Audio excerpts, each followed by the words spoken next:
eu tive que aprender isso, eu aprendi da pior forma possível. Eu falo que a minha filha foi embora, mas muitas outras não precisam ir. Muitas outras não devem.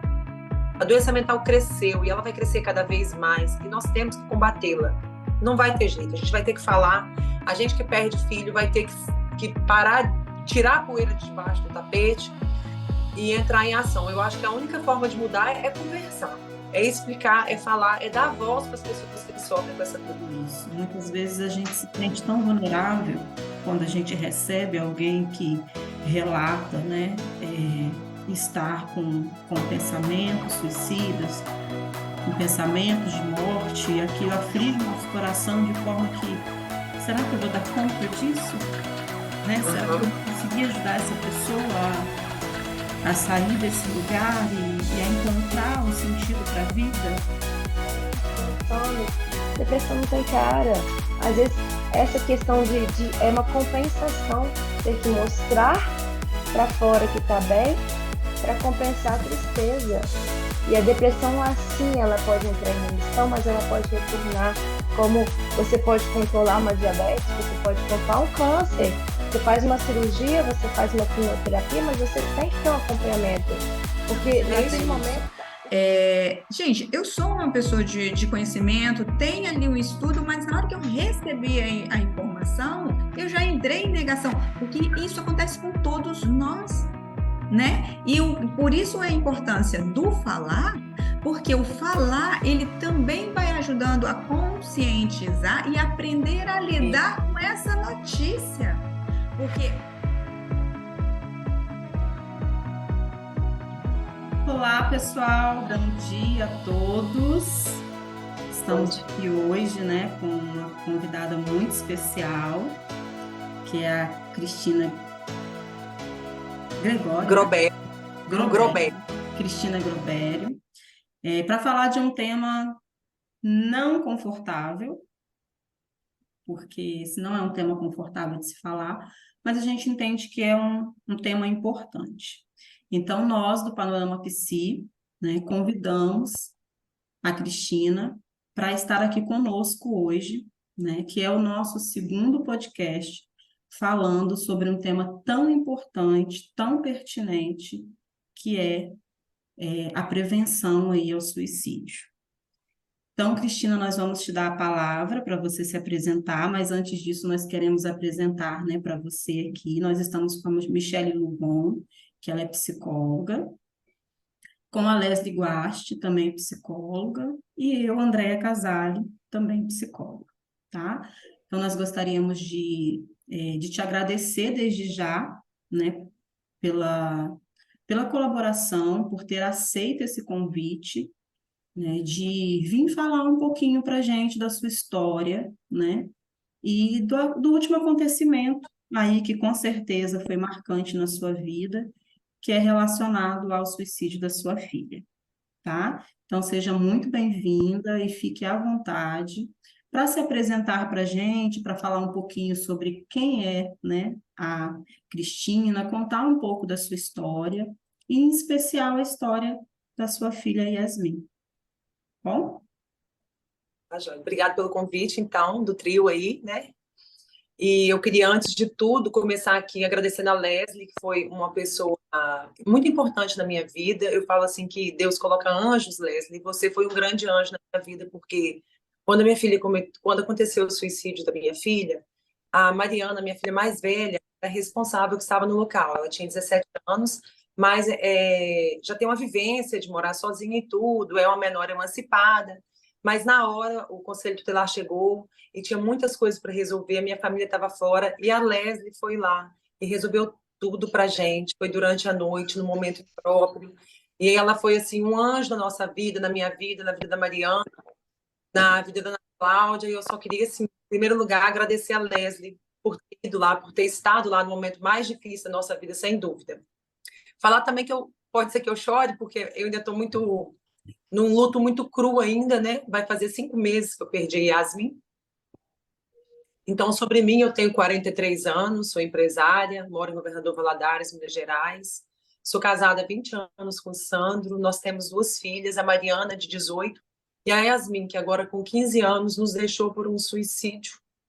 após uma depressão, que para nós já era uma página virada. Ela estava de alta e nós não sabíamos que ela corria risco, nós não entendíamos que ela corria risco, embora agora, quando a gente analisa, eu falo que é engenheiro de obra pronta, né? Quando você olha de frente para trás, você até percebe alguns sinais, mas não sinais que nós entendíamos que a levasse ao suicídio.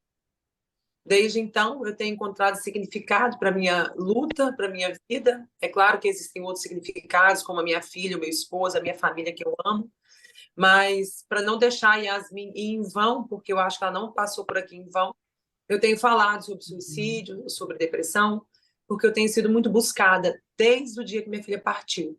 Então, eu sei que existe uma lacuna nesse discurso, tanto do suicídio quanto da depressão. É pouco conhecido, é pouco falado, é muito difícil de falar sobre isso, a gente carrega uma responsabilidade muito grande quando se propõe a falar, e você se expõe muito porque é a sua fragilidade que você está colocando ali para o outro, mas eu entendo hoje que na minha vida é indispensável, que a gente pode fazer diferença na vida de outros. E é por isso que estou aqui com vocês. Eu gostaria aqui também de compartilhar um pouco. Não tem como, eu já comecei a chorar.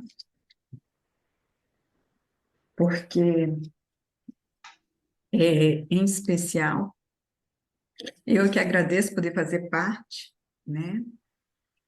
Aí, de conhecer a sua família.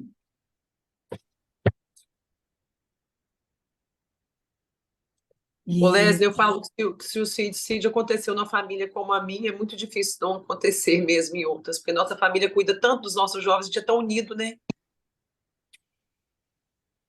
E assim, eu fico feliz de poder prestar esse apoio para vocês nesse momento tão difícil.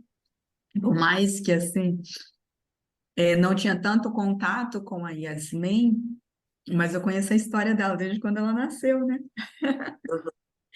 E, e lembrar de todo o carinho, né, que a nossa família aqui tem em relação à sua família, tá? Com certeza. Na verdade, nós somos uma só família, né? A partir do momento que a Ana Cláudia e o Rafael se casaram, a minha irmã é casada com o cunhado da Leslie, o irmão do Dudu, que é o marido dela. Né? E aí, a gente, agora, mais que nunca, a gente se torna mesmo um elo familiar muito sólido. E o quanto que é importante, né, Cristina, a gente ter pessoas para nos apoiar, né? Seja Nossa, ele em qual momento for da nossa vida, né? é fundamental. Tanto que as pessoas me perguntam assim, mas você é muito forte, você está muito bem. E aí, nesse momento, eu gosto de lembrar que nós somos uma construção enquanto seres humanos, né? O que me faz forte hoje não é desamor à minha filha, muito pelo contrário. É um amor intenso que a gente viveu uma para a outra. Eu sempre fui muito entrega para ela e ela para mim. Eu falo que a Yasmin saiu desse mundo sem me dever nada, sabe? Ela saiu daqui entregando todo o amor que ela tinha que entregar para mim. E eu tenho uma família que cuida muito dos jovens, igual eu falei com a Leslie. A gente se cuida muito. É desde assim, seu filho está com a gripezinha, observa aquele menino, está comendo muito, está comendo pouco. Então, a minha família é uma família unida, uma família de muito amor, uma família de muita fé. E eu acho que a gente é a prova maior que o suicídio, que a depressão, não é falta de estrutura familiar, não é falta de Deus, que o suicídio não é falta de Deus, não é falta de estrutura financeira, familiar. O suicídio, ele é produzido, vocês podem falar melhor do que eu, por uma doença psíquica. E isso não pode ser ignorado. A nossa sociedade, a cidade que eu vivo, ficou muito alarmada quando isso aconteceu, porque eles viram essas meninas nascendo e crescendo de mãozinha dada comigo, com o pai. E a gente amava a Yasmin demais. Não sei se a Leslie sabe, já deve saber, mas a Yasmin deixa muita coisa escrita, Leslie. E ela fala que apesar da dor tão grande que ela sentia, da vontade tão grande de não pertencer a esse mundo, ela ficava por causa de mim, por causa do meu amor. Então, assim, é necessário que as pessoas entendam que não é falta de Deus, não é falta de amor. É doença, é adoecimento mental e tem que ser cuidado como qualquer outra doença. Né? Os fatores, né, que podem levar uma pessoa ao suicídio, eles são múltiplos, né, segundo as pesquisas. E de 34% a 37% é por doenças psíquicas. Então, assim, a estatística, ela já nos revela, né, isso.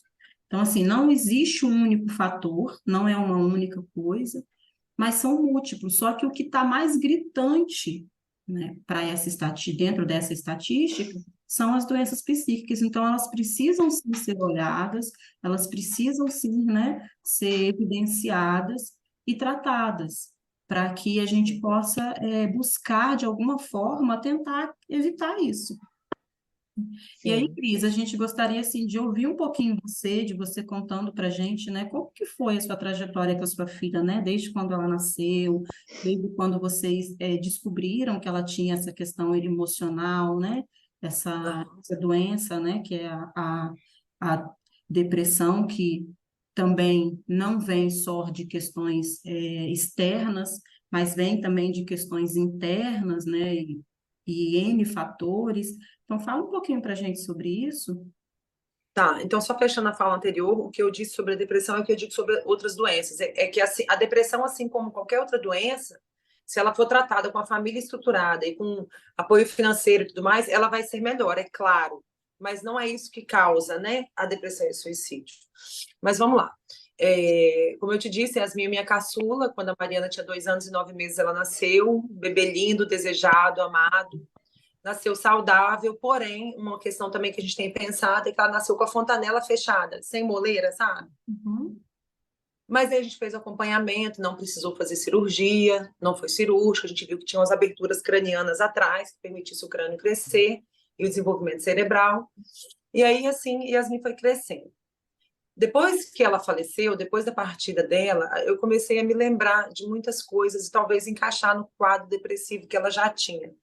Por exemplo, aos 8 anos, a Yasmin começou a se queixar de uma dor no coração, por volta de 8 anos. E aí, quando dói o coração, repetidamente, mãe, meu coração tá doendo, meu coração tá doendo, meu coração tá doendo. A gente foi fazer, ó, mãe, tá palpitando agora, ó, mãe, agora tá parando. E aí eu levei ela no cardiologista, né? É a Uhum. atitude primeira, que foi, na verdade, foi a única hipótese que eu pensei.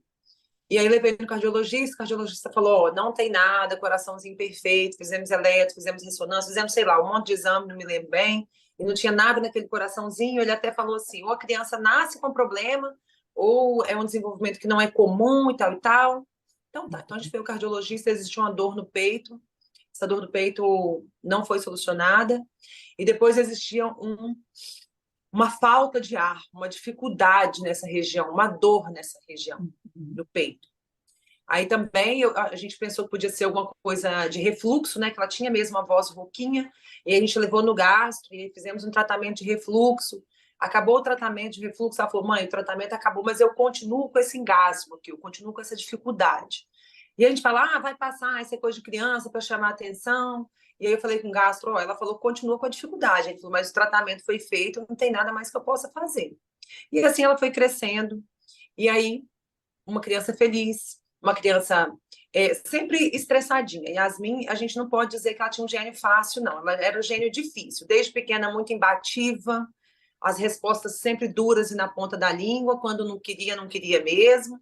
Um gênio difícil e já demonstrava uma impulsividade grande. Ela sempre foi uma criança impulsiva, daquela que não quer, que joga fora mesmo. Não era agressiva na escola, sempre foi muito dócil com os colegas, nunca bateu, mordeu, nada, nunca teve esses comportamentos, mas era assim, impulsiva e estupim curto. Até ela relatava que a gente chamava ela de pistolinha, falava que ela era muito pistola, que era qualquer coisa explodia. E aí foi crescendo, e aí veio a bendita da pandemia, né, gente? Que ali eu acho que está um gargalo aí para a saúde mental, uma coisa que aumentou muito as doenças mentais, especialmente a depressão em jovens. Eu falo que agora parece que a gente está vivendo um pós-guerra, que a gente foi para a guerra, a gente foi para a luta, e quem não morreu lá, chegou em casa e deu um tiro na cabeça. Tem acontecido muito isso, eu tenho visto, e assim, é desesperador. Né? Uma alusão à guerra aí, né? Soldados vão para a guerra, voltam e suicidam em casa. A gente não morreu de Covid, mas aí agora aumenta o número de suicídios, de depressão, ansiedade, isolamento, pânico e tudo mais. E aí, diante disso, ela começou a apresentar um quadro clássico de depressão. Isolamento, tristeza, baixa energia, não tinha vontade de fazer nada, muito tristinha, desanimada, parou de comer, comia muito pouco.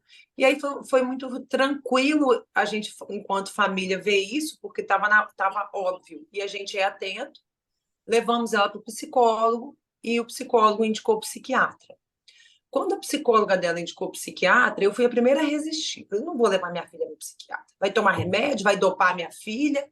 Não, não concordo. E a psicóloga dela teve muita sabedoria e falou assim: Cristina, olha só, sua filha está com a dor interna muito grande.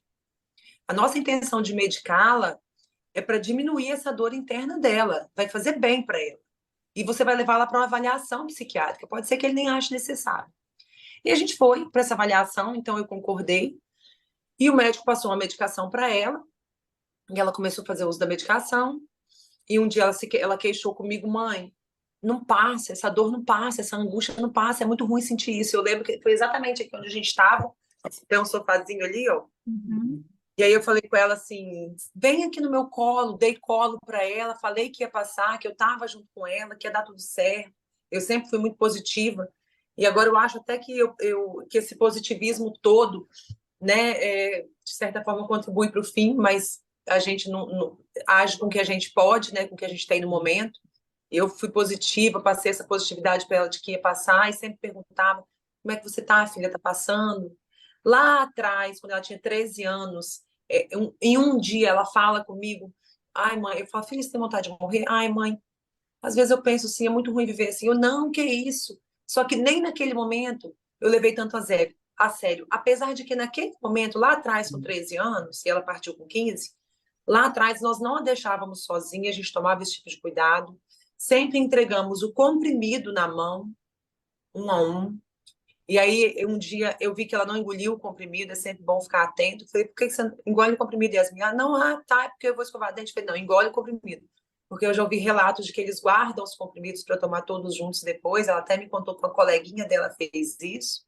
Então, a gente sempre ficou atento, nunca entregamos a medicação na mão dela, sempre acompanhamos, ficamos sempre alguém com ela, ou eu, ou meu esposo, ou a funcionária da casa. Não a deixávamos sozinha nessa época. E nessa época, dos 13 aos 14, nos relatos dela, ela deixa muito escrito que tinha muita vontade de morrer, que queria morrer o tempo todo. Inclusive, em uma das falas, ela fala: você não sabe como é difícil viver todos os dias querendo morrer. A vida me tortura. E ela escreve também, a gente só descobriu depois, é óbvio, né? Que ela só vivia pelo amor da mãe dela. Se minha mãe não me amasse tanto, eu estaria morta. Uma das frases é assim: a minha mãe não me controla, ela me deixa livre, mas o amor dela me controla. Ou melhor, eu me controlo através do amor da minha mãe. Então é muito duro ouvir isso, né? Mas também é muito confortante, porque ela sabia que ela era amada, não só por mim, como pela família toda. Inclusive, eu só tomo liberdade para falar da Yasmin para vocês, porque eu falo que ela foi nobre nas escritas. Ela deixa os escritos para terceiros. Ela fala: quando vocês lerem isso, eu vou falar quem eu sou. Ela fala como ela descreve como ela é, e aí ela já descreve como ela é por uma visão já distorcida da doença, onde ela fala que ela é muito magra, que ela é feia, que ela é desinteressante, que não sabe por que os amigos gostam dela, acha que não faz tanta diferença no meio familiar. Então, olha o que a doença faz com a pessoa, né? Ela fala: eu vivo, não somo tanto, eu vivo, não faço tanta diferença. O que é um grande engano, porque ela deixa agora um vazio enorme nas nossas vidas. Mas aí, então, a gente caminha, tudo isso acontecendo dos 13 aos 14, e aí começa um pouco de aulas presenciais. Ela também narra como foi difícil voltar para as aulas presenciais, mas ela vai se desenvolvendo. A gente encontra uma âncora na culinária, que foi algo que ela começou a desenvolver alguma aptidão e um gosto, e aí eu começo a participar com ela e a fazer o que eu chamo de venda até de porta em porta, porque a gente ia vender doces de porta em porta, e a gente começa a vender, ela monta uma empresa chamada Doce Fouet, não sei se a Leslie lembra dessa época, e a Doce Fouet é um sucesso. A gente coloca uma meta aí, até que a psicóloga indica, dela conseguir R$1.000 para me ajudar na compra de um notebook, e assim a gente vai. E a gente vai saindo, fazendo movimento e saindo da depressão. Eu digo a gente porque eu estava muito junto com ela nessa época. Eu lembro que não podíamos ir para lugar nenhum, e eu falava: vamos para o supermercado, então. E tem um dia que ela fala: estou dentro do supermercado hoje com a minha mãe me trouxe para eu me distrair, mas eu só quero morrer. Olho para todas essas coisas e me despeço delas, porque hoje eu vou morrer. E aí ela não morre naquele dia. E a gente continua. Quando ela faz 14 anos, um pouco antes, ela recebe alta depois de um ano de tratamento. A gente vê que ela está bem, até a família também concorda muito com isso, ela também. E ela fala: mãe, eu já não quero mais fazer terapia, eu achei que ela perdeu um pouco o vínculo também. E aí a gente encerra a terapia com alta e encerra o psiquiatra com alta também. E nesse momento, até uma queixa que eu tenho, especialmente com o psiquiatra, não com o profissional em si, mas com a psiquiatria, eu não sei como é que funciona, porque eu acho que depois que se dá alta no psiquiatra, que o psiquiatra não peça, mas que vocês pais falam: eu vou voltar daqui a tal tempo para você reavaliar meu filho, porque naquele momento, para mim, para minha família, a gente fechava um ciclo, onde acabava a depressão e a gente partia dali para uma vida feliz e saudável. Então, era um desejo nosso, é claro que a gente age muito pelos nossos desejos, mas eu, meu marido e Mariana e Yasmin também, falamos: acabou, nunca mais volta. E ela escreve: eu estou tendo alta, mas eu ainda sinto vontade de morrer. É como se as coisas não melhorassem para mim.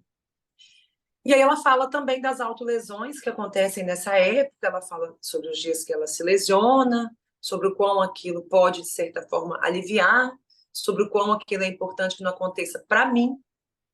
Interessante ver que ela não se incomoda por ela se lesionar, ela se incomoda com me deixar triste com essa lesão. O que é muito, eu acho muito triste hoje, porque ela não se incomoda com o que acontece com ela, com a dor que ela causa a ela. Ela se incomoda com a dor que ela causa na mãe, na família. E aí ela para de escrever no final dos 14 anos e só volta a escrever no final, quando ela fala assim, já quase fazendo 15 anos. Já faz um ano que eu não me lesiono, hoje eu estou mais feliz do que triste. Acredito que a depressão foi embora e eu nunca mais vou sentir vontade de morrer. Eu não vou mais sentir vontade de morrer. E era isso que eu e a família sentíamos, que tinha ido embora e que era uma página virada. Eu e meu marido também víamos a depressão de uma forma preconceituosa. A gente falava assim: ainda bem que essa bobeira acabou, ainda bem que a Yasmin parou com essa bobeira, andar com aqueles meninos depressivos. Sempre a culpa é do outro, né? Nunca a responsabilidade é nossa. Então a culpa era do grupo que ela andava, a culpa era das pessoas que ela socializava na internet. Quando apareceram as primeiras lesões, a gente achou que era para impressionar alguém da internet. Olha que bobeira que essa menina está fazendo, como que essa menina faz isso, só pode que aprendeu com alguém da internet. E hoje eu vejo de um ângulo totalmente diferente, né? Ninguém causa dor a si mesmo para impressionar alguém. Provavelmente não. Ninguém é muito, né? Mas geralmente não é o que acontece, não é comum. E aí a gente acredita que ela está bem, e aí a gente parte para os planos nossos e dela, que era dela morar na casa da tia Cláudia, assim como a Mariana morou. Eu saí de casa com 15 anos, Mariana saiu de casa com 15 anos, a minha mais velha. Então era meio que uma tradição. Ela ia ficar na casa da Ana Cláudia por um ano e meio para estudar em Vitória, que foi do local que ela partiu. E aí ela estava se preparando. As pessoas falam: mas com 15 anos a sua filha morava sem você? Eu digo: sim, ela morava sem mim, num lar cheio de amor, onde a gente falava até que era um pré-intercâmbio, que ela se preparava para aí sim morar sem mim lá nos Estados Unidos, que é uma idade que se a criança ou adolescente for saudável, ele já é capaz, né, já é competente para isso. Fazíamos depois, agora no final, a gente fez um acompanhamento psicológico com ela, para que ela pudesse estar preparada para essa hora, e era esperada com ansiedade, com alegria. O primo que ela chama de irmão já esperava essa irmã na casa. E assim foi uma transição muito gostosa, muito saudável, muito feliz. Yasmin foi morar em Vitória, foi muito bem aceita pela escola, fez amigos maravilhosos. E aí um dia ela fala assim comigo: mãe, tô querendo fazer terapia presencial, não quero mais fazer online. Eu falei: por quê, filha? Aí ela falou assim: mãe, eu acho que presencial eu vou render mais.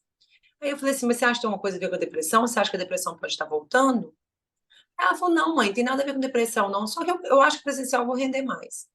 Imediatamente, eu entrei em contato com a escola, que era meu meio até então, e procurei uma psicóloga que a escola indicasse, porque eu sabia que poderia vir problemas com nota, essas coisas assim. E a escola me indica uma psicóloga, era a mesma que a irmã dela já fazia. E eu falei: então tá. E aí, nesse meio tempo, a minha irmã percebe uma autolesão nela, na altura do quadril. E aí fala: olha, tem coisas que eu posso resolver sozinha com você, tem coisas que não. Isso eu tenho que compartilhar com sua mãe.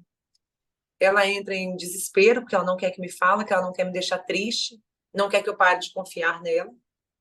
Mas elas me contam, minha irmã dá a mãozinha para elas assim, e elas fazem um vídeo para me contar. Eu já estava preparada para receber a notícia, que minha irmã já tinha me preparado, já estava orientada pela psicóloga para não chamá-la de volta. Ó, então vai, como uma punição, né? Vamos parar com essa escola aí, vai voltar para casa e a gente agir com cautela. Foi essa a nossa escolha naquele momento. Eu, a terapeuta dela e a terapeuta da Ana Cláudia. Então a gente fez essa escolha, essa decisão. E aí falamos, eu acolhi a dor dela, falei, filha, eu sinto muito por estar acontecendo de novo. Você está se tratando, vai ficar tudo bem. Qualquer coisa, a mamãe está aqui. Falei com ela que eu queria entender melhor a dor dela. Nesse momento, eu tive a oportunidade de falar com ela. Uma frase que me marcou muito, que eu disse, eu vou estar com você até o fim. E é por isso que eu estou aqui, porque eu estou com ela até o fim, que ainda nunca vai ser o fim dela para mim. A gente continua. Na verdade, até o meu fim, eu vou estar com ela.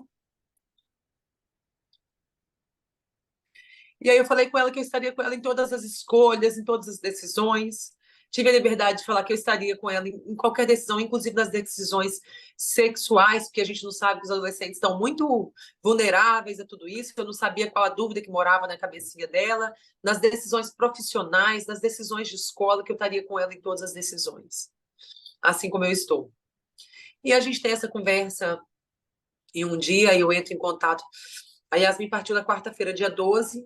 Na quinta-feira anterior, eu entrei em contato com a psicóloga dela para saber como é que estava indo o tratamento.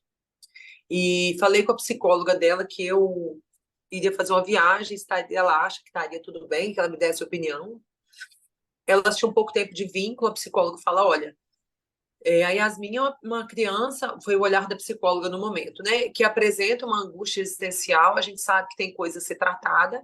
Ela fala que tem coisas difíceis a me tratar, a me trazer, mas ainda não me trouxe. E ela fala que tá bem adaptada, tá feliz. Eu conheço as amigas dela, são meninas ótimas. Tô até surpresa do tanto que ela tá bem adaptada na escola. Eu não vejo risco. Se houver algum risco na sua filha, você vai ser a primeira a ser comunicada. Então, só lembrando, né, as pessoas falam, mas essa psicóloga errou. Não, a psicóloga tinha 2, 3 consultas com ela, disse que ela não via nenhum risco, e não que minha filha não tinha nenhum risco, que são duas coisas bem diferentes. Acho que ela foi até bem prudente. Eu não responsabilizo os profissionais pela morte da minha filha, assim como eu não me responsabilizo. Foi uma fatalidade mesmo que a doença levou. E aí eu vou fazer minha viagem, antes converso com elas. Aí eu digo, não, ela vem para casa esse fim de semana, eu vou ver como ela está. No fim de semana aqui em casa, quando ela chegou, eu percebi que ela estava ansiosa. Ela cutucava muito o rosto e andava muito, estava bem ansiosa. Aí naquele dia ela quis dormir mais cedo, eu subi com ela, deitei na cama dela com ela, como de costume eu fiz silêncio, porque quando eu faço silêncio é que ela fala, eu fiquei quietinha, ela começou a me contar um monte de coisa, só me contou coisas positivas da escola, do quão estava feliz, de que não tinha arrumado o menino para dançar quadrilha ainda, que era urgente arrumar, que já ia chegar a quadrilha, de qual roupa que ela ia usar na quadrilha, que foi convidada para uma festa de 15 anos, ela até já tinha me falado qual vestido que ela usaria, que ela queria ir na loja ver, que tinha que estar linda, que era a primeira festa dela em Vitória. E aí, assim, a gente termina aquela noite, eu comemoro com meu marido como ela tem crescido, como ela está bem, como a gente estava feliz. E aí, no outro dia, ela já fala, mãe, ó, vou receber meus amigos, já estava tudo programado, o fim de semana inteiro programado, onde ela recebe vários grupos de amigos, faz muita festa. Aqui em casa tem uma varanda que a gente chama varanda da Yasmin, que era a varanda onde quem mais usou a varanda, sem dúvida, foi ela com os amigos dela. Convida para banho de piscina, marca de comer pizza, marca de ir no barzinho, e assim vai. Um fim de semana muito alegre, fica com a família também, foi meu aniversário, me deixou uma cartinha linda que está no meu Instagram. Tivemos um fim de semana lindo, ela estava ótima, feliz, saiu daqui carregando o resto de coisa, foi na minha loja, provou a roupa do 15 anos que ela queria, ficou com um vestido já escolhido. Foi embora nesse clima, só uma observação que ela fez. Mãe, eu vou ficar sem celular, meu carregador está quebrando no domingo. Aí eu falei, tá bom, no domingo de Páscoa. Eu falei, tá bom, filha. E aí na segunda-feira ela me manda mensagem, na segunda-feira ela me manda um vídeo, depois de um dia inteiro de aula, que estava indo para academia, termina o vídeo falando, tô de boa. Não era um vídeo muito sorridente, mas era um vídeo de falava, tô indo para academia, não briga comigo, tô aqui comendo batata frita e comendo batata frita, tomando refrigerante, falando, esse é meu treino, não briga comigo, tô indo para academia. Faz assim, fala, tô de boa. E eu comemoro, tá linda, vai malhar, não vou brigar, não. E assim foi a nossa segunda-feira. Terça-feira ela fala, mãe, tô quase sem bateria, não fica me chamando que eu tô sem bateria.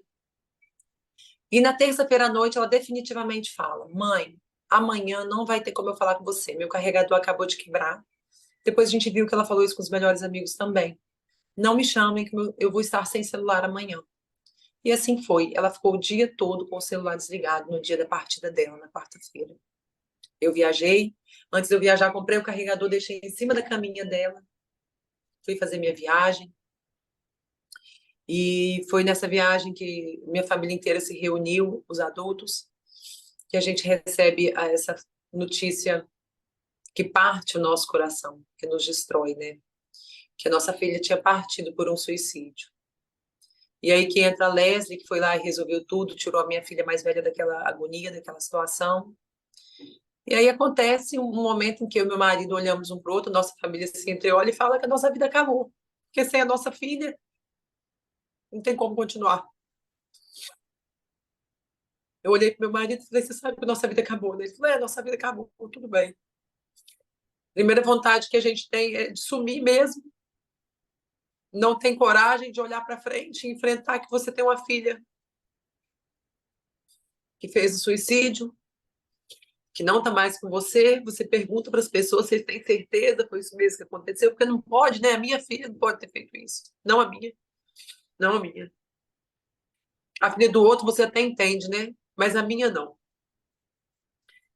E aí a gente percebe que a nossa vida era uma antes e a outra depois. Uma vida bem difícil agora que se segue. Nós somos sobreviventes ao suicídio. Eu, como mãe,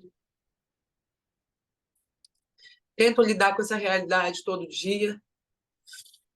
E é destruidor para quem fica, não tenho dúvida disso. Eu costumo dizer que o suicídio ele só é o fim para quem parte e o começo de uma luta muito árdua para quem fica. Então, ele não é a solução de nada. O suicídio ele deixa marcas terríveis na vida de quem fica, mas, acima de tudo, a maior vítima não é quem fica, é quem vai. A minha filha deixou muitos sonhos para trás. Na verdade, ela deixa o que nos entristece tanto é que nós acreditávamos que se não fosse o impulso daquele momento de dor intensa, a gente poderia ter uma caminhada junto dela, sabe? A gente poderia buscar tratamento, buscar ajuda. E ela poderia estar aqui com a gente. Mas não aconteceu, não foi assim com ela, nós não conseguimos ver os sinais que ela deixou para a gente. E daí, então, eu comecei a ser chamada a falar sobre isso. De início, falei com meu esposo, o que nós vamos fazer quando as pessoas nos perguntaram do que nossa filha morreu? Ela estava em Vitória, a gente poderia muito bem falar que foi um acidente, alguma coisa assim. E aí nós optamos por falar, não, nós vamos falar a verdade. E vamos falar para a primeira pessoa que a gente for contar. Da primeira até a última. Vamos falar para todas. E foi assim que nós encaramos de frente, aí que eu falo que entra a construção de ser humano. Pouco a pouco a gente olha nos olhos um dos outros, e em alguns momentos a gente fala, vai dar certo, nós vamos conseguir, nós temos a Mari, que é nossa riqueza, a nossa filha de 18 anos, a gente vai conseguir. Mari está cheia de sonhos. E aí, meu marido, fizemos um pacto com a Mari, falamos com ela que ela perdeu uma irmã, mas ela não vai perder um pai e uma mãe. Nós estamos aqui para ela. E é assim que a gente tem seguido os nossos dias. É essa nossa história com a Yasmin e com a Mari. Assim, Cris, difícil ouvir tudo isso, né? A gente fica muito contristado, apesar de eu não conhecer, né? Realmente é uma situação difícil. E uma coisa que marcou para mim, quando você falou, né, a respeito dos profissionais de saúde, né? Envolvidos em tudo isso. Muitas vezes a gente se sente tão vulnerável quando a gente recebe alguém que relata, né? Estar com pensamentos suicidas, com pensamentos de morte, e aquilo aflige nosso coração de forma que, será que eu vou dar conta disso? Né? Será que eu vou conseguir ajudar essa pessoa a sair desse lugar e a encontrar um sentido para a vida? Né? E aí, quando você traz que você entende que foram escolhas feitas, né, por vocês ali, você sempre cautelosa, buscando o apoio ali dos profissionais, procurando receber, né, as opiniões, com todo esse cuidado que você tinha com a sua filha, assim, é lindo de ver, né? É lindo de ver que você consegue entender, não sei se aceitar, mas que você teve apoio, você procurou o apoio e que esses profissionais não são responsáveis, porque muitas das vezes a gente se sente em um lugar muito difícil, né? Assim, eu só gostaria que cada profissional que recebesse criança com depressão na clínica, tendo ela traga ou não a, a queixa de morte, porque às vezes demora a aparecer mesmo, né? O adolescente demora a levar, o ser humano demora, a pessoa demora a levar essa queixa. Mas eu gostaria que quando um profissional da saúde, eu me formei em psicologia, embora eu não atue, mas eu estou me preparando para voltar, quem sabe, um dia a gente vai ser colega, né? Uhum. Quando vocês recebessem alguém com depressão, falasse com a família assim: o seu filho tem uma doença grave, o seu filho precisa de uma atenção, essa doença pode ter momentos em que ela para e depois ela pode voltar. Esse alerta eu gostaria de ter recebido. Olha, Cristina, sua filha é uma doente grave. Aos 13 anos, ela está com depressão, é muito cedo. Você vai ter que acompanhar essa menina de perto. É grave a doença dela. Essa orientação eu gostaria de ter tido. Sim, Muito. Faria muita diferença. Não vou dizer sim. que deixaria ela aqui mais uma vez, mas porque quando a gente tem um filho com a doença, vocês como psicólogo me entendam. Se ela tivesse um câncer, o médico me pegaria um documento e me mostraria, tá aqui o câncer é de tal tamanho, o protocolo para tratar esse câncer é assim. Com a depressão não tem como.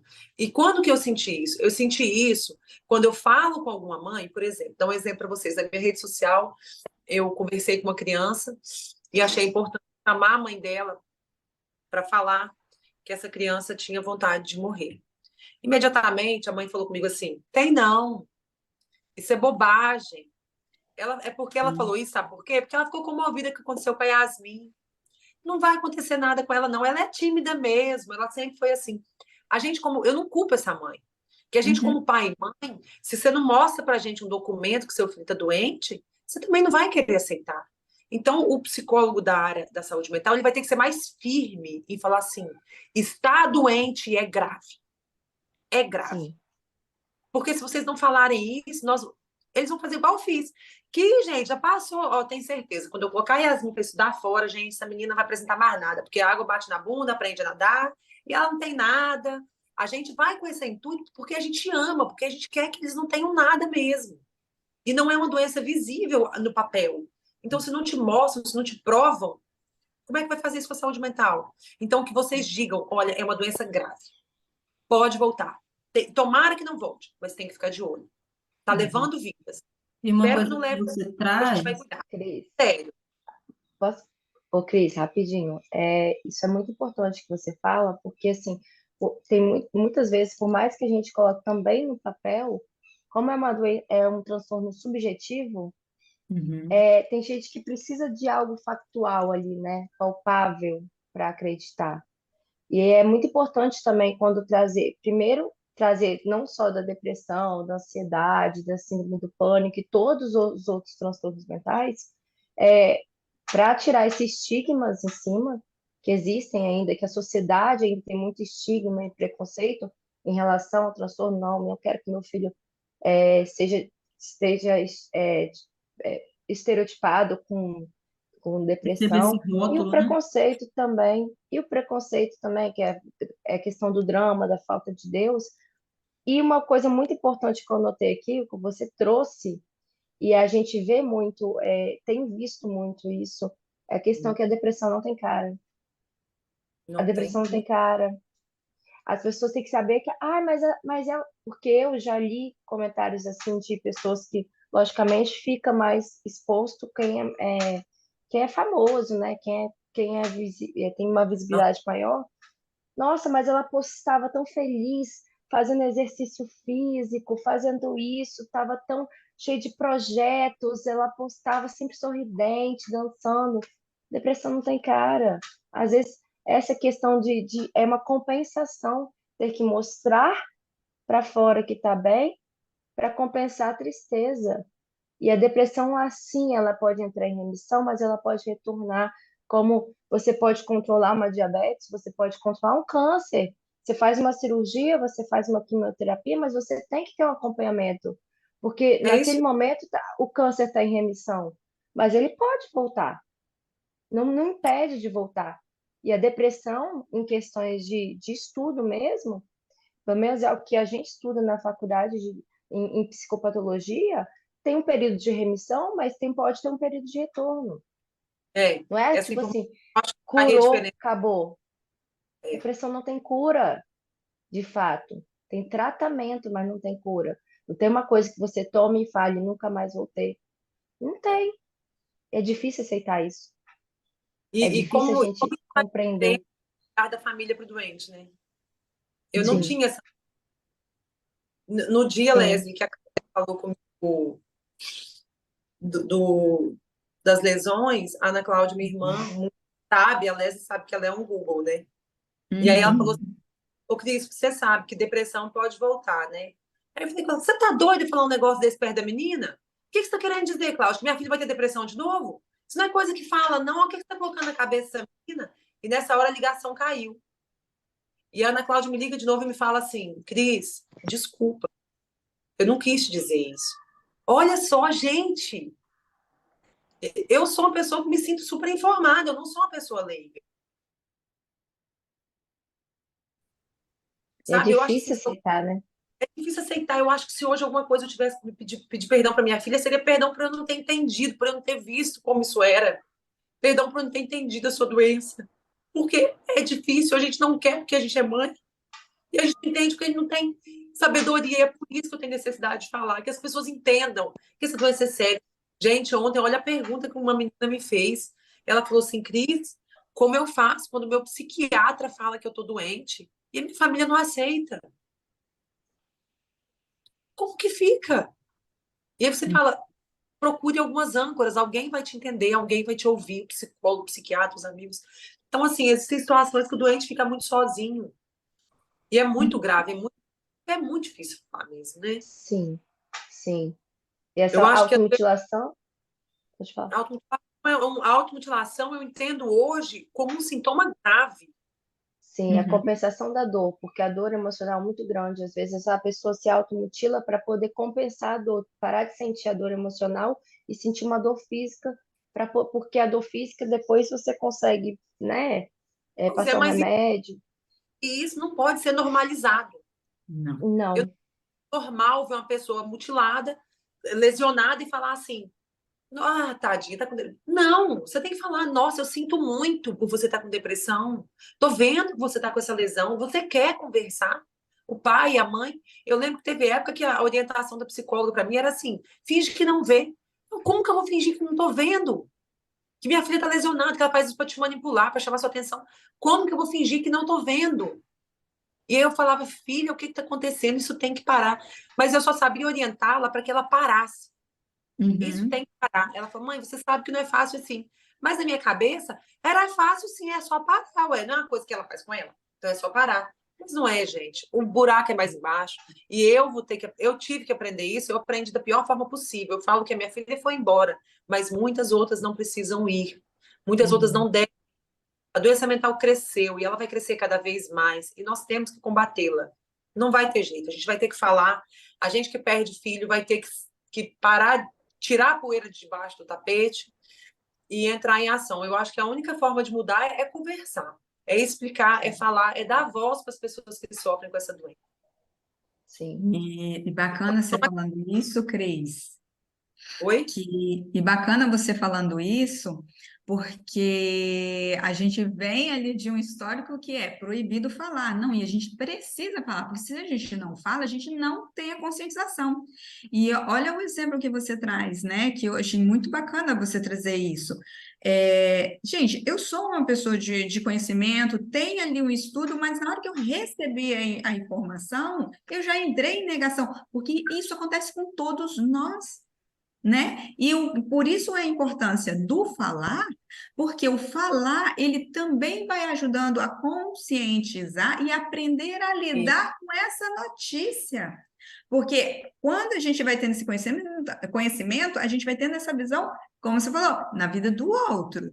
Mas É, quando acontece com a gente, é um choque, né? E isso a gente precisa, por isso que é a importância do falar, para a gente trabalhar na gente, né? Sim. E para evitar que isso chegue a essa gravidade que chegou, né? Cris, quando você traz a questão da escrita dela, que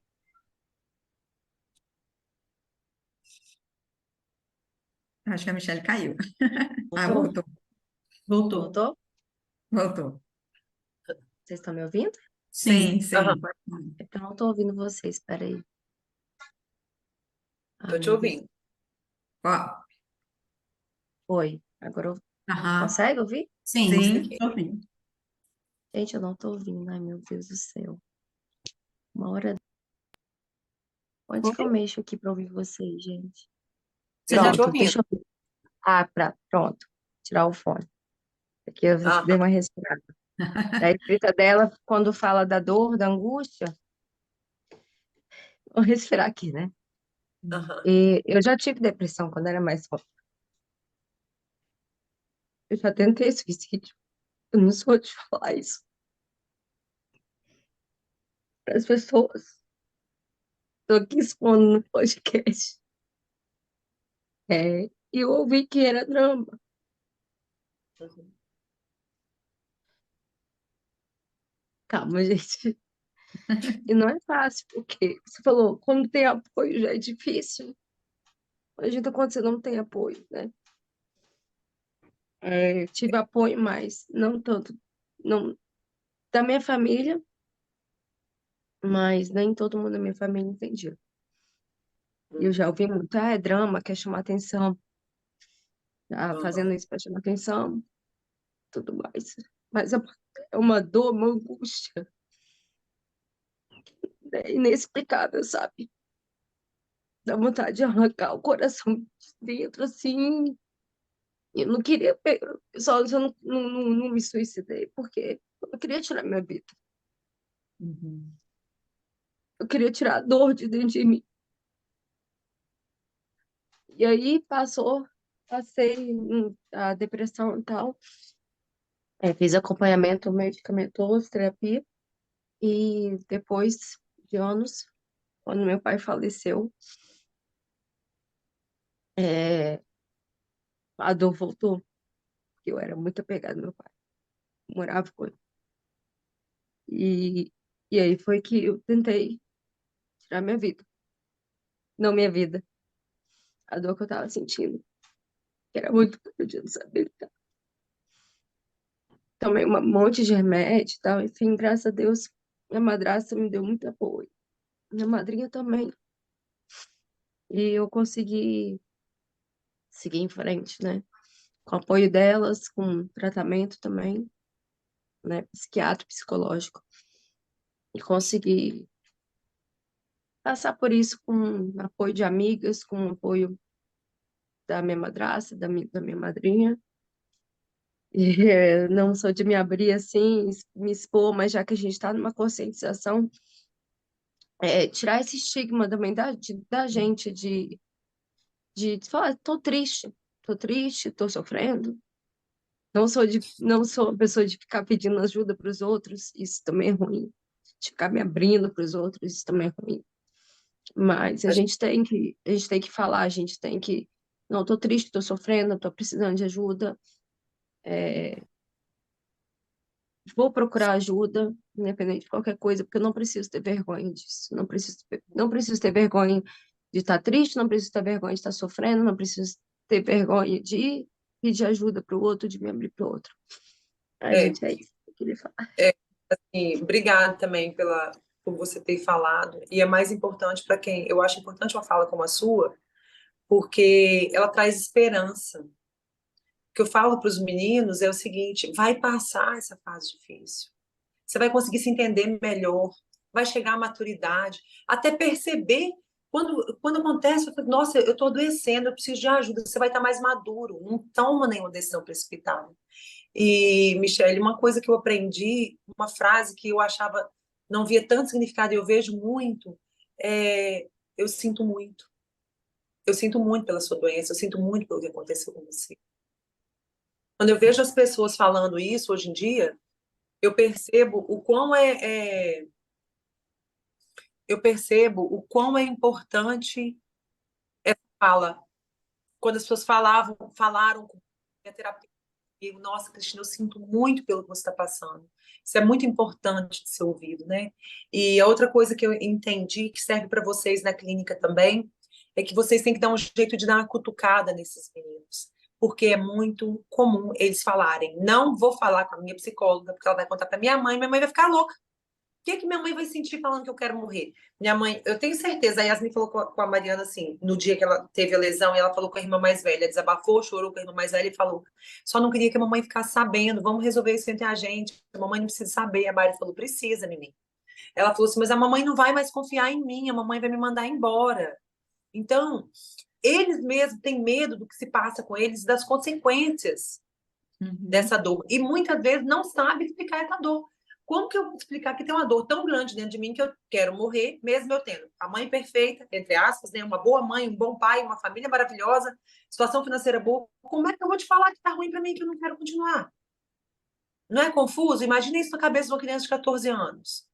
E é muitas vezes que o adulto, muitas vezes o adulto devolve isso para elas falando desse jeito. É isso mesmo. Você acha que eu nunca falei isso com a minha filha, não? Levanta essa cama e olha onde que a gente tá numa praia e você com essa cara emburrada. Ah, eu não dou conta disso, não. Pode levantar, pode dar um jeito, vão lá comer alguma coisa.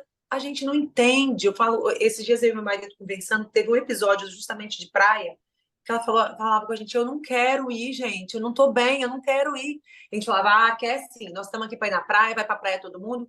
E ela foi, ficou umas 2 horas lá de cara feia, e depois começou a curtir a praia já quase na hora de vir embora. Nesse dia eu falei com meu esposo, eu acho que a gente teria sido mais assertivo se um de nós tivesse falado, eu fico com você até a hora que você quiser, então. Vou ficar aqui do seu ladinho. Se a gente entendesse como doença e não como fricote, não como frescura, um de nós teríamos sido mais assertivo naquele dia com ela. Tá bom, filha, eu fico com você, a gente vê um filme, depois a gente vai, pode ser.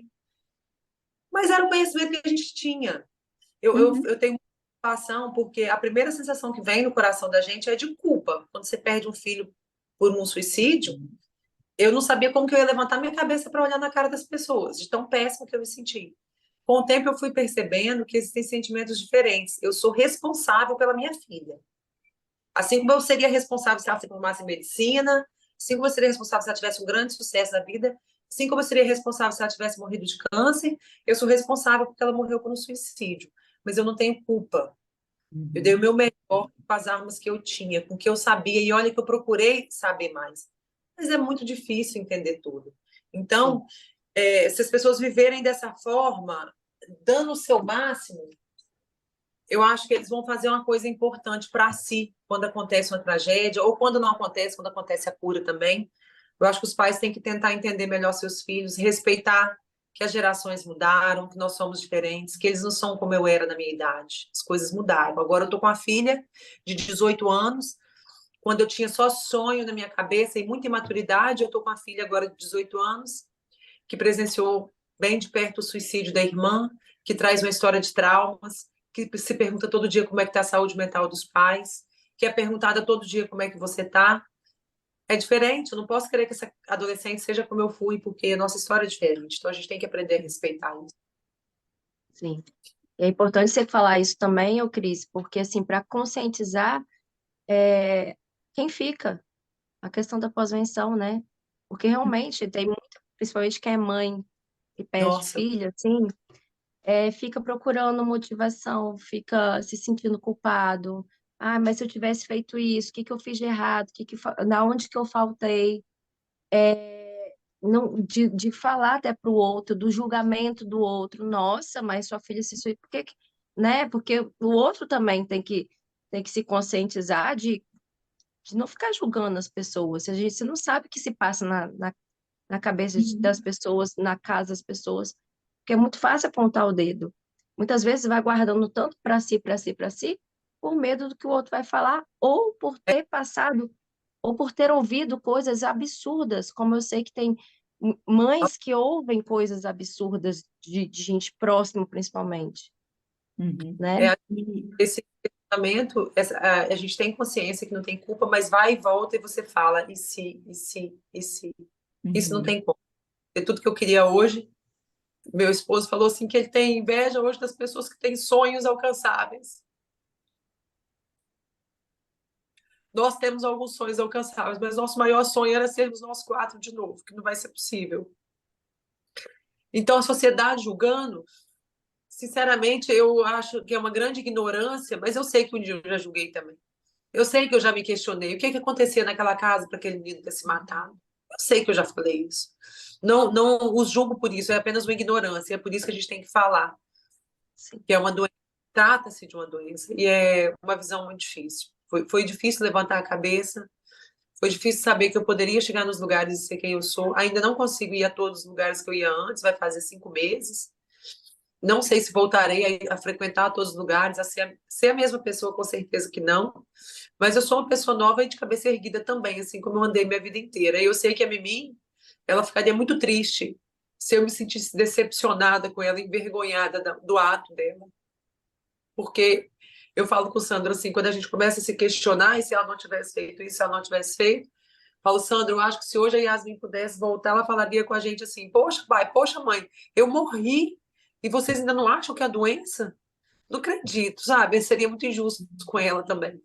Sim. Eu falo que estou aprendendo a responder 2 perguntas difíceis. Uma é quando pergunta quantos filhos você tem. Eu digo, tenho 2.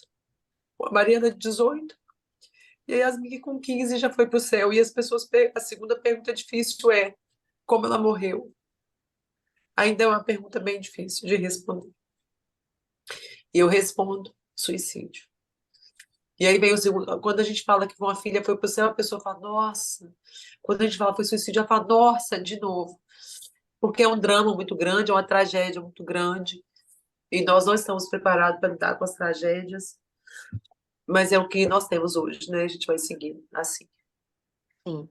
É muito bonito que você faz hoje, que é a conscientização do suicídio, porque você está dando significado a essa dor também, esse luto, É, com a certeza. tudo isso que ela passou. Isso é importante também. Uhum, com certeza. E é motivo também que as pessoas, né, que os adolescentes, né, que as pessoas têm te procurado tanto, porque elas É, veem ser uma pessoa que vai entender a com dor, certeza. né, que vai ser empática Pais, realmente. pais estão desesperados. Eles falam assim: minha filha está passando pela 5ª tentativa de suicídio. Minha filha está muito deprimida. Algumas mães falam: eu entendo, mas meu marido não entende. Como é que eu faço? E essa busca desse diálogo, eles buscam o diálogo o tempo inteiro. Eu falo que hoje eu tenho que. Eu não aceito todos os convites que eu recebo de palestras, de tudo, ainda mais esse setembro está muito grande, não dou conta ainda. E, e não, também não consigo aprofundar nas queixas que aparecem pela internet, que eu não sou uma profissional e eu estou enlutada. Então, eu falo com as pessoas, olha, eu entendo a sua dor, eu sinto muito pela sua dor, mas procure ajuda. Deixo até pegar o contato de vocês também, para a gente deixar os contatos, se vocês atenderem online. Procure ajuda, e aí eu mando ali algumas dicas de quem eles podem procurar e falo que no momento eu não me sinto preparada para ajudá-los a aprofundar naquele assunto com eles, porque eu também estou passando por um momento de luto e de depressão. Inclusive, quando o meu grande aliado, eu acho que assim, fundamental para eu conseguir estar em pé nesse momento, foi eu ter encontrado uma psicóloga que falou comigo: você precisa de tratamento psiquiátrico. Se você e seu marido, sua filha não deprimirem, só se vocês forem psicopatas, vocês vão deprimir, vocês precisam de medicação quanto antes. E eu procurei, e foi incrível, gente, até um testemunho para vocês. Eu estou fazendo tratamento com venlafaxina. Parecia que dentro da minha cabeça existia um saco de peça de quebra-cabeça, sabe? Perguntas simples eu não dava conta de responder, como, por exemplo, no meu trabalho, minha secretária me ligava e falava: como é que vai ficar aquele contrato, Cristina? O que você quer fazer? Eu falava assim: nossa, não quero resolver esse contrato. Ela falava: mas o nosso prazo é até amanhã e a decisão é sua. Nossa, não dá conta, não conseguia raciocinar para tomar atitude. E aí parece que quando eu fui tomando a medicação, parece que um quebra-cabeça foi se encaixando na minha cabeça, sabe? E as coisas foram se acalmando de forma que eu consiga hoje. Ah, mas vai embotar o seu luto? Um profissional falou isso comigo, poderia atrapalhar meu luto, embotar o meu luto. Eu falo, nossa, moço, se existia um remédio para parar com o luto, quem dera, né? Eu tomaria um agora, acabou o luto. Não existe, a dor continua, mas você consegue ter mais sanidade mental para continuar sem afundar totalmente, né? Então, um dos pilares que eu consegui, aí fica de dica para vocês que tratarem lutados, foi psicologia, a psicóloga que me trata, o psiquiatra, não ter parado com a atividade física e retomado o quanto antes e aos poucos o trabalho na empresa. Eu fui aos pouquinhos voltando e estabelecendo novas rotinas. Foi fundamental para eu me manter de pé, mesmo sendo difícil. Uhum. E, Cris, eu acho bacana, né, quando você traz, e o quanto foi importante esse seu trabalho de falar isso, divulgar isso nas redes sociais. E aí a gente Uhum. vê através de você, né, a demanda de pessoas que te Absurdo. procuram e que, ou seja, se você não tivesse aberto esse espaço, elas estariam escondidas.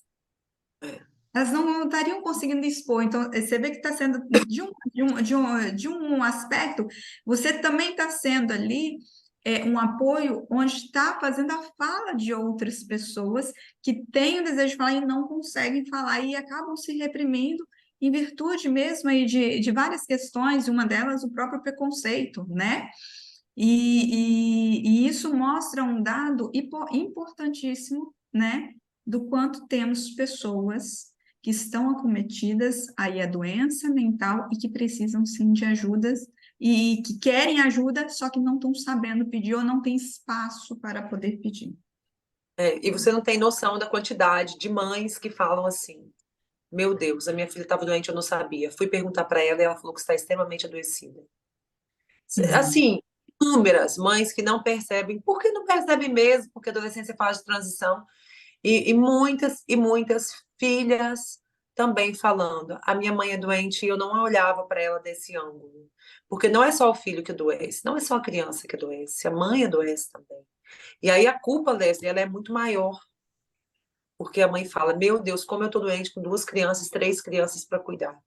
E tem outra questão, que aí é o tempo, tomara Deus que ele nos ajude algum dia, mas que a saúde mental é uma coisa cara. Uhum. Tem até a fala de que fazer terapia é coisa de rico, que depressão é doença de rico. A depressão não é doença de rico, não, mas o tratamento, o Brasil tem que evoluir muito na saúde mental ainda, aumentar muito o número de tratamentos públicos, porque ele é um tratamento que demanda várias sessões, então demandaria mais profissionais, né? Mas eu acho que nós estamos engatinhando. Eu sempre, nas minhas falas, gosto de falar assim, que eu queria daqui 20 anos, quando eu te encontrar, Leslie, daqui 20 anos eu quero falar assim: Leslie, você lembra 20 anos atrás como as pessoas morriam por depressão? Você lembra como acontecia tanto suicídio e hoje está tão diferente? Eu espero ainda chegar a esse dia, 15, 20 anos para frente aí. Igual quando a gente tinha câncer de mama, quando a mulher chegava com câncer de mama, ela já estava com a mama toda tomada e aí perdia a vida, perdia a mama. E hoje um carocinho já é o suficiente para um diagnóstico precoce, igual aconteceu com a minha irmã Ana Cláudia, né? E aí e também a Ana Cláudia muito sabiamente fala que a depressão é assim como um câncer. Para algumas pessoas ela tem um tratamento, vai embora e talvez nem volte mais, e para outras não tem, leva à morte. Então, é uma doença. Eu só quero que a depressão seja vista como uma doença grave que tira vidas, isso ela tem que ser vista. Cris, muito obrigada pela sua presença aqui mais uma vez. A gente realmente, assim, ouvindo toda essa história agora, a gente consegue ter uma ideia, assim, do que você tem passado, né? E o quanto que é importante esse momento aqui, né? Se preciso for, a gente corta o podcast em 2, para não ficar muito longo. Bastante. Mas as pessoas precisam saber, elas precisam ouvir mais sobre isso, elas precisam se conscientizar, porque muitas das vezes a gente não sabe o que falar para uma pessoa que está em sofrimento psíquico. Mas só de você falar com ela: eu estou aqui, vamos buscar juntos, você já está ajudando, né? Eu sinto muito, eu acredito que é dor, eu acredito que é doença. Você, né, valida a dor da pessoa. E isso as pessoas precisam, né? Nós precisamos, enquanto ser humano, em algum momento da nossa vida, ter a nossa dor validada. E essas pessoas, elas precisam disso. E esse movimento aqui, ele é um movimento extremamente importante. E a gente acredita que com isso a gente está fazendo algo de benéfico para a sociedade, né? Porque as pessoas precisam se reconhecer, né? E muitas das vezes ela não se reconhece, elas não sabem o que está acontecendo com elas. E a partir dessa conscientização, elas vão poder ter ideia. Olha, agora eu sei o que está acontecendo comigo. Agora eu sei que eu preciso quem eu preciso buscar, qual profissional eu preciso buscar para me ajudar nessa situação que eu estou vivendo. E essa é a nossa intenção aqui, né? O Panorama Psi, ele nasceu para isso, né? Para levar informação para as pessoas e, de alguma forma, contribuir com a melhora delas, né? Com o bem-estar delas. E Muito é bom também obrigada. para instigar, né, o poder público, para ter mais políticas públicas, para ter Com mais certeza. psicólogos, psiquiatras, assistentes sociais, para colocar mais, para disponibilizar mais, porque é muito importante. Com certeza, meninas. Eu acho que todas nós estamos no caminho certo, um caminho pela vida, né? Isso aí. Sim, Obrigada pela partilha Olha, também, Kelly. gratidão, gratidão, Cris, né? Mesmo. Eu participei também pouco porque eu ainda também estou muito comovida com a história, né? A gente não teve oportunidade de sentarmos juntas e conversarmos, mas será em um outro momento, né? Não vai faltar oportunidade.